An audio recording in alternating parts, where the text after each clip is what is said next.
J'espère que vous allez bien et que vous vous portez bien. J'espère que vous avez bien commencé cette journée du 28 septembre 2023. Azul Fillaoun, salam alaikum. Voilà, à une année des élections présidentielles, à la belle comme en décembre 2024, les élections présidentielles en Algérie vont être un tournant majeur avec la grande question, Abdelmadjid Tebboune va-t-il faire un passage en force? Va-t-il être maintenu à la tête de l'État algérien? Qui osera au sein du système algérien? Est-ce que le régime algérien osera osera offrir un deuxième mandat à Abdelmadjid Tebboune en dépit d'un bilan catastrophique et chaotique? Les Algériennes et les Algériens ont célébré l'Aïd dans une atmosphère de stress, d'angoisse et d'inquiétude sans précédent, avec une hausse des prix, avec une inflation historique, qui n'a jamais été vue ailleurs, ni dans le monde, ni... Oui, dans le monde, elle a été vue. On a des pays comme le Zimbabwe, le Venezuela, ou les autres pays qui ont fait faillite, comme le Liban, etc., ont vécu pire. Mais dans un pays comme l'Algérie, pétrolier, gazier, où les prix du poulet ont augmenté de 20, 30 jusqu'à 40% en l'espace d'une semaine, 10 jours, c'est du jamais vu. Un kilo de poulet à 650 dinars, pratiquement, le poulet en Algérie, maintenant, il est plus cher qu'en France. Alors que les Algériens perçoivent des salaires 10 fois plus faibles, pour ne pas dire 50 fois plus faibles que les salaires français.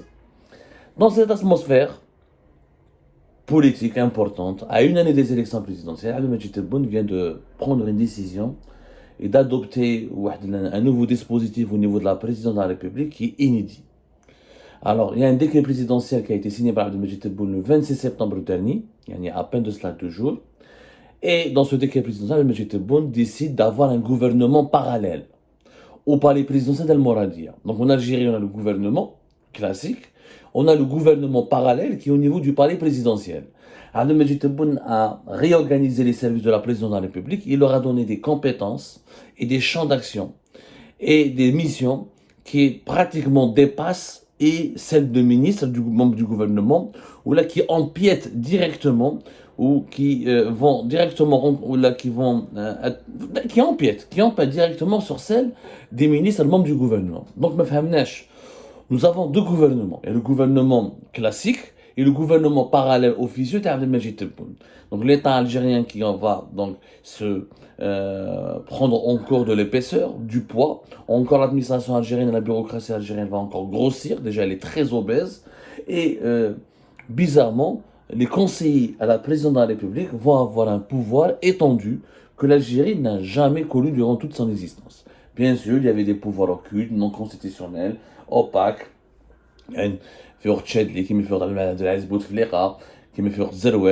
durant tous les présidents, dans l'histoire de l'Algérie, il y a des conseillers qui étaient puissants, qui étaient influents, qui agissaient dans l'ombre. Mais c'était dans l'ombre, c'était des non-dits, c'était dans les coulisses. Là, ce n'est plus dans les coulisses. Là, Abdelmadjid Tebboune, légitime, crée un pouvoir présidentiel étendu et les conseillers à la présidence leur donnent des missions dignes de celles de ministres. Il n'y a pratiquement plus aucune différence entre un ministre et conseiller à la présidence. Je vous explique. Alors, le décret HADA, c'est le décret présidentiel numéro 331, le 26 septembre 2023, portant réorganisation des services de la présidence de la République. Vous pouvez le voir, le lire, vous pouvez vous documenter. Il est dans la dernière édition du journal officiel. C'est l'édition du 27 septembre 2023. C'est le numéro 62. D'ailleurs, remarquez, c'est rare où un des décrets présidentiels qui ont été publiés la veille soit édité très rapidement dans le journal officiel. D'habitude, quand un journal officiel date du 27 septembre, les décrets que contient ce journal officiel, ce sont des décrets qui datent de 3 ou là de 4 semaines. C'est rare d'avoir un décret qui date à peine de 24 heures. Entre la signature du décret, la réorganisation des services, des services de la présidence, pardonnez-moi, la réorganisation des services de la présidence de la République et la date de la sortie de la publication du journal officiel, il y a à peine 24 heures. 26 septembre, 27 septembre. C'est-à-dire, on a l'impression que Abdelmadjid Tebboune était pressé, absolument pressé, de publier ce décret. Alors que les autres décrets, contenus dans ce journal officiel, datent pratiquement tous du 9 septembre ou là d'avant le 9 septembre. Il y a très peu de décrets qui datent qui ont une date aussi proche, aussi avancée que celle de la publication du journal officiel. Donc, c'était dans la... Ahmed Tebboune était très pressé, ou son entourage, ou son clan, et ses conseillers, avait senti la nécessité impérieuse de publier, de sortir ce décret le plus tôt possible. Oualège, parce qu'il leur donne beaucoup de pouvoir, il leur donne des pouvoirs très étendus, et il leur permet encore une fois d'avoir... C'est un État au sein de l'État. La présidence est devenue un État au sein de l'État. Allez, je vous le décret. D'abord, il définit, je vous les nouvelles missions dans les services de la présidence. Ils ont 6 missions. Quand on est un fonctionnaire, les services, quand on est un membre d'un service, les services, on va expliquer qu'est-ce que c'est que les services, et les directeurs de cabinet, secrétaire général, secrétaire du gouvernement, on va les expliquer petit à petit. Où je nous mets les 6 missions de ces services qui composent la présidence de la République. Regardez bien, écoutez bien plutôt, et regardez à la fois. Suivre et participer à la mise en œuvre du programme, des orientations et des décisions du président de la République, et de lui en faire rapport. Ils assurent le suivi des affaires économiques, des activités gouvernementales et des questions politiques et institutionnelles et rendent compte de leur évolution. Deuxième mission, assister le président de la République en tant que besoin dans l'exercice de ses prérogatives et de ses responsabilités constitutionnelles. Troisième mission, organiser et de soutenir les activités du président de la République. Quatrième mission, suivre l'activité gouvernementale, faire le bilan des activités des institutions et des organes relevant de la présidence de la République et d'en faire le compte rendu au président de la République. Cinquième mission, informer le président de la République sur la situation politique, économique, sociale et culturelle du pays et de son évolution et de lui fournir des éléments nécessaires à la prise de décision. Sixième mission, réaliser toutes les études liées aux dossiers politiques, économiques, sociaux et culturels ou énergétiques et d'impulser leur mise en œuvre et d'en évoluer l'impact. Zid, le décret HDD يقول لك باللي هادو les services, l'article 3 de ce nouveau décret, il dit que ces services de la présidence de la République, Abdelmadjid Tebboune, le chef de l'État, il peut leur confier toute autre mission, activité ou tâche. Le président de la République peut leur demander tout ce qui bon lui semble et ils auront le droit de l'exécuter. Que je vois de les 6 missions. Il y en a qui sont tout à fait normales, informer, orienter le président, jusque-là. Mais regardez la formulation, les nouvelles prérogatives et la formulation qu'elle a été donnée à ces prérogatives, à ces nouvelles prérogatives. Participer à la mise en œuvre du programme.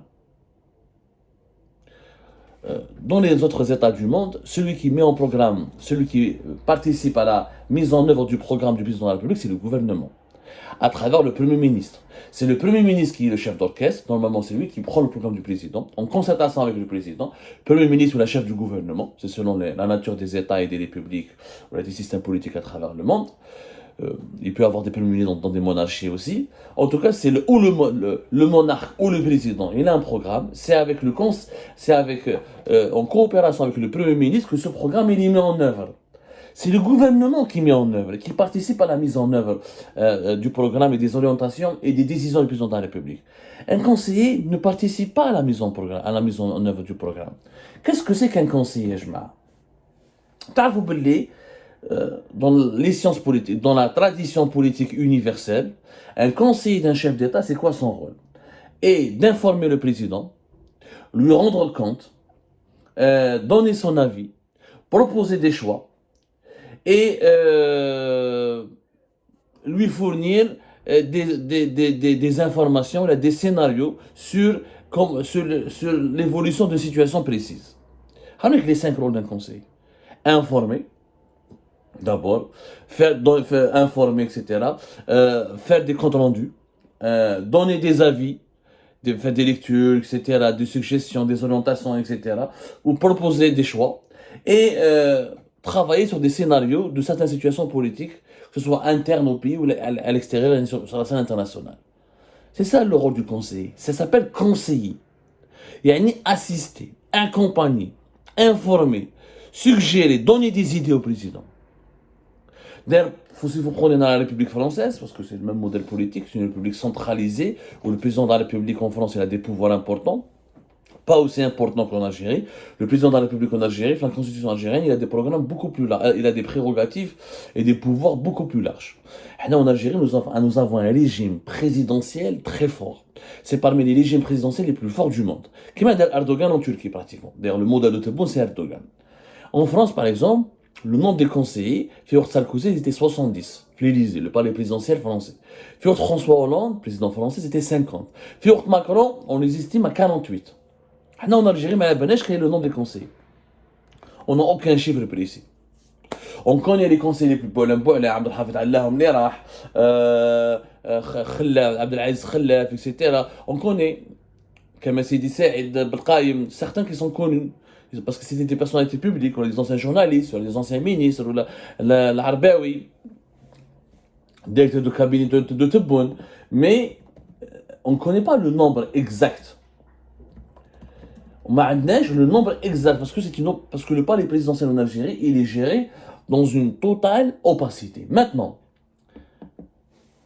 pourquoi Abdelmajid Tebboune veut que ses conseillers participent à la mise en œuvre, alors que ce n'est pas leur rôle? Leur rôle est d'informer, oui, de faire des comptes rendus, oui, de proposer des notes, des solutions, de donner un avis sur des situations politiques ou la économiques ou la sociale, oui. De proposer des choix et des orientations, oui. Mais qui chauffent les nouvelles significations, assister le président de la République dans l'exercice de ses prérogatives et de ses responsabilités constitutionnelles, non. Un conseiller ne peut pas assister le président dans ses prérogatives constitutionnelles, parce que le poste de conseiller n'est pas prévu, n'est pas couvert dans la Constitution. Le poste de ministre est prévu dans la Constitution, parce que ministre a un pouvoir constitutionnel. Par là, ministre, membre du gouvernement, il y a un président qui est élu, désigné, c'est lui qui nomme le gouvernement il a un premier ministre, un chef du gouvernement, ou le chef du gouvernement, a une équipe Théo qui sont les ministres. Les ministres, le chef du gouvernement ou le premier ministre ont des pouvoirs constitutionnels. C'est-à-dire في الدولة في الدستور الجزائري يقول لك كاينه حكومه فيها وزراء. Un conseiller n'a pas de pouvoir constitutionnel.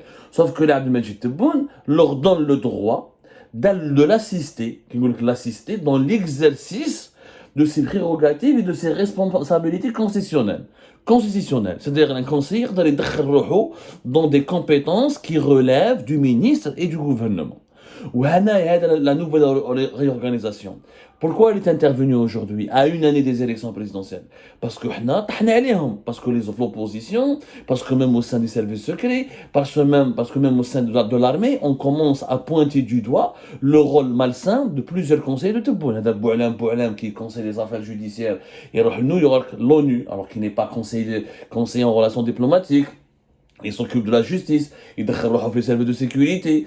Kamel Moula, un simple patron, un simple fabricant de parfums, et qui parle au nom du Premier ministre, et qui est invité à la présidence par des conseillers de Tebboune qui lui organisent une audience pour qu'ensuite il va annoncer au peuple ce que le gouvernement aurait dû annoncer lui-même. هذا le conseiller يدخلوا روحهم في لافالان certains partis politiques هذا كمال سيدي سعيد ou عبد القايم وبكروح عبد الوهاب بكروح les conseillers en relations publiques en relations presse du président qui se permettent d'appeler la PS et ou là les institutions étatiques comme l'ENTV ou là les médias publics en leur imposant certains contenus qui ne relèvent pas de leur ligne éditoriale, parce qu'un média public normalement il est là que pour publier de l'information pour l'intérêt général. ماشي يدخل روح يطيح على سعيد نغزة ولا يسب عبدو صما ولا يسب un opposant ولا يسب la France ولا non. Un média public n'est pas là pour insulter, il est là pour l'informer, pour répondre aux préoccupations des Algériennes et des Algériens. Maintenant, toutes ces dérives que nous avons dénoncées pendant 3 ans, les dérives du clan Tebboune, ont été maintenant légalisées, légitimées par ce nouveau décret. Puisque maintenant un conseiller, quand on applique de licitage, puisque le conseiller de la présidence doit participer à la mise en œuvre du programme du président, donc le conseiller il a le droit d'appeler le ministre et de s'entretenir avec lui et de lui donner des instructions. Au nom du président. Maintenant, comme comme un conseiller à la présidence, parce que quand je dis conseiller, c'est-à-dire les membres des services de la présidence de la République. La présidence fait des services, ou fait les services, donc il y a des fonctionnaires, il y a des conseillers. Il y a plusieurs rangs, chargés de synthèse, chargés d'études, conseillers, ou la responsable d'un service de la présidence. Mais quoi qu'il arrive, toutes catégories confondues, en réalité, on est conseiller. Voilà, parce qu'il y a des fonctionnaires, on est censé, en tout cas dans une présidence, parce que la présidence est censée être une administration, et pas uniquement un appareil de conseiller. Parce qu'il y a des tâches administratives, il faut entretenir le palais présidentiel, organiser des agendas, recevoir des gens, organiser des dîners, un parc automobile, il y a du mobilier, il y a des équipements qu'il faut entretenir, etc. Mais le problème qui se pose, c'est que les membres, les fonctionnaires de ces services sont aussi des conseillers. Et donc, la confusion est entretenue par Abdelmadjid Tebboune. Donc, les conseillers ont le droit d'assister le président de la République et le président de la République, qui me rappelle l'article 3, peut leur confier toute mission ou toute activité ou toute tâche dans le cadre de l'exercice de ses pouvoirs constitutionnels. C'est-à-dire, redoit. Abdelmadjid Tebboune demande à Kamal Sidi Saïd, ou à Abdellatif Belkaïm, ou à Abdelwahab Boukroh, ou à Bou'lam Bou'lam, ou à Nadir Al-Arbaoui, qui sont directeurs de cabinet. On va parler du directeur de cabinet. Le directeur de cabinet, maintenant, il a un pouvoir étendu. Aujourd'hui, le directeur de cabinet maintenant a des pouvoirs de Premier ministre avec ce décret. Ils peuvent appeler l'APS, ils peuvent appeler n'importe quel ministère, n'importe quel service de sécurité, leur donner des ordres, des instructions, leur demander des explications. C'est devenu le gouvernement, le véritable gouvernement du pays, c'est les conseillers de Abdelmadjid Tebboune et les fonctionnaires de la présidence. Ce n'est plus les membres du gouvernement. C'est clairement dit. Ce décret va écraser, permet au palais présidentiel d'avoir plus de pouvoir que le gouvernement. C'est-à-dire que même si demain, Abdelmadjid Tebboune est contraint de changer de Premier ministre et il est forcé par l'armée, par exemple, ou là par d'autres pôles du pouvoir algérien de nommer un nouveau Premier ministre, le futur nouveau Premier ministre n'aura pas de pouvoir, puisque le pouvoir sera concentré entre les mains du président et de ses conseillers. Et l'article 4, bien sûr, je vous comment l'intelligence de le vice du clan Tebboune. Dans l'article 3, il dit que le président de la République a le droit de confier à ses conseillers toute activité ou toute mission ou toute tâche. Même l'article 4, il dit que les conseillers ou les services de la présidence de la République, ils utilisent le mot service, ils n'utilisent pas le mot conseiller pour rester dans le cadre réglementaire, pour parler à Annie de façon institutionnelle. On sait que les services de la présidence sont composés certes de fonctionnaires, mais beaucoup plus de conseillers qui ont le poids politique. Les services de la présidence de la République, l'article 4 de ce nouveau décret, n'ont pas vocation à se substituer aux institutions et administrations compétentes, ni à s'immiscer dans l'exercice de leurs attributions. Je vous la contradiction. Puisque tu lui dis, il n'a pas à se substituer. Il n'a pas à remplacer un ministère ou une institution étatique ou à s'immiscer dans l'exercice de leurs attributions. Pourquoi juste avant, tu leur dis, je peux vous donner toute tâche, toute activité, et pourquoi parmi les six tâches, suivre l'activité du gouvernement, participer, assister le président de la République dans l'exercice de ses prérogatives et responsabilités constitutionnelles. Idéal, le président te demande de participer à exercer ses prérogatives et responsabilités constitutionnelles, ça veut dire que son conseiller est autorisé de facto à s'immiscer dans le travail et l'activité d'une institution compétente ou l'institution étatique compétente qui ne relève pas de la présidence de la République.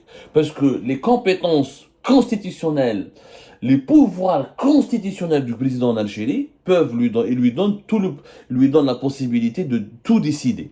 غدوة عبد المجيد تبون يعيط ديريكتور تاع الكناس يهضر معاه يقول له لازم يهضر معاه. غدوة عبد المجيد تبون يهضر مع تاع دي جي اس ان il est autorisé يهضر معاه ويخدم معاه. Il est pas obligé de passer par un ministre. Le président a tous les pouvoirs en Algérie. Et quand on partage, parce que c'est une forme de partage, quand on dit que dorénavant les services de la présidence de la République ont le droit, en tant que besoin, tant que le président exprime ce besoin, d'assister le président dans l'exercice de ses prérogatives et de ses responsabilités constitutionnelles. D'assister, ça veut dire de pouvoir, quelque part, le président peut leur déléguer une tâche qu'il doit lui-même accomplir, et ses conseillers vont l'accomplir à sa place. Dans un cercle dangereux. Parce que auparavant, rappelez-vous que la nouvelle Algérie de Tebboune n'a strictement rien de différent avec l'Algérie de Bouteflika. Elle est encore pire. On avait Saïd Bouteflika qui utilisait, parce que son conseiller, c'est encore une fois un poste non constitutionnel. Il utilise donc un pouvoir non constitutionnel pour manipuler le gouvernement, pour imposer un agenda au gouvernement, à des ministres, et pour nommer et dégommer les hauts fonctionnaires de l'État. C'est la critique que nous avons formulée contre le clan Tebboune. Le clan Tebboune nous répond, ok, vous avez raison, je vais être différent du régime de Bouteflika, je vais légaliser et légitimer le pouvoir non constitutionnel de mon clan. C'est-à-dire que maintenant, les conseillers, allez, je crois que moi, Bouteflika, le Canada, le décret a été fait à l'époque de Bouteflika, Saïd Bouteflika aurait eu tous les pouvoirs, il aurait pu diriger le Premier ministre comme il veut, et ce serait légal. Le décret présidentiel, il me dit, j'ai le droit d'assister le président de la République dans toutes ses prérogatives et pouvoirs constitutionnels. C'est le président qui m'a demandé de parler au Premier ministre et de lui donner ceci, cela. Et de lui donner tel ordre, tel ordre, tel ordre. C'est un gouvernement parallèle, un pouvoir parallèle, un nouvel État au sein de l'État. Abdelmajid Tebboune veut protéger ses conseillers, ses proches, veut leur donner une assise légale et pour l'exercice de leur influence malsaine sur les appareils de l'État algérien. Nous sommes entrés dans une phase hyper dangereuse parce que ça va affaiblir le gouvernement, ça va affaiblir les autres institutions de l'État et ça va accélérer la concentration de tous les pouvoirs au sein d'Abdelmajid Tebboune et de son entourage. Et comme ça, malheureusement, la dictature, le totalitarisme, l'absolutisme va se renforcer dans notre pays. Et on reviendra sur ce thème dans une prochaine émission tout à l'heure avec beaucoup plus d'explications et d'analyses.